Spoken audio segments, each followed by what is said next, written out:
Making an example out of athletes. In the sports world, the Michael Phelps controversy was anything but unusual.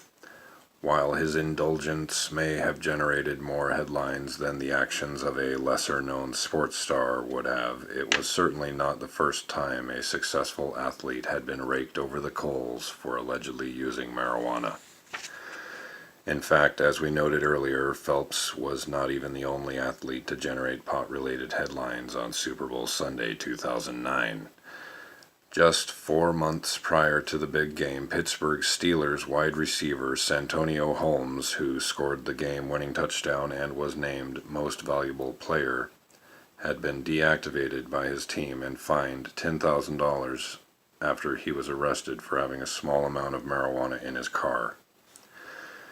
In 2008, the National Football League, NFL, imposed a similar one-game suspension on New England Patriots running back Kevin Falk, who pled guilty to marijuana possession charges after an off-duty cop caught him with a few marijuana-filled cigars at a nightclub.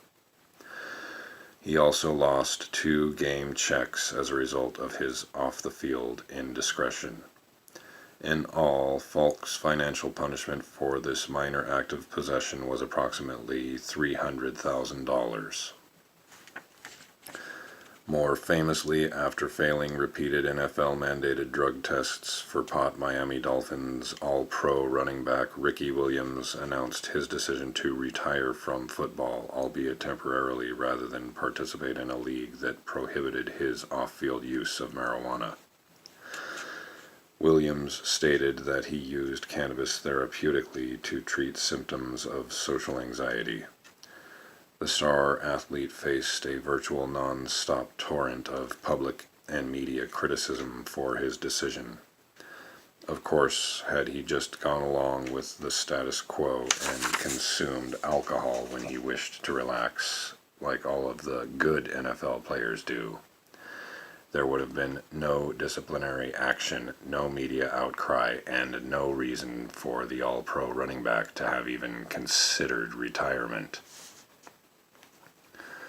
Brad Miller, at the time a center for the Sacramento Kings in the National Basketball Association, also discovered the detrimental consequences of using marijuana to relax. In 2008, the league suspended him for 5 games after he tested positive for marijuana for the 3rd time. This suspension cost him $693,000 in lost salary. In an interview with the Sacramento Bee following the suspension, Miller explained that he smoked pot to alleviate stress and to help him get to sleep. "It obviously wasn't the right thing to do," he said, "but it was helpful to my mental state." Miller further acknowledged that he had begun using marijuana more frequently after making the decision to reduce his consumption of alcohol. Professional athletes, perhaps more than any other group of individuals, understand and appreciate the value of being in peak physical condition. Their livelihoods depend upon them performing to the absolute best of their abilities. If they believe that relaxing with cannabis is less detrimental to their bodies than drinking alcohol, then what logical reason do professional sport leagues have for prohibiting this option? Perhaps athletic associations and the public will ponder this question in the future.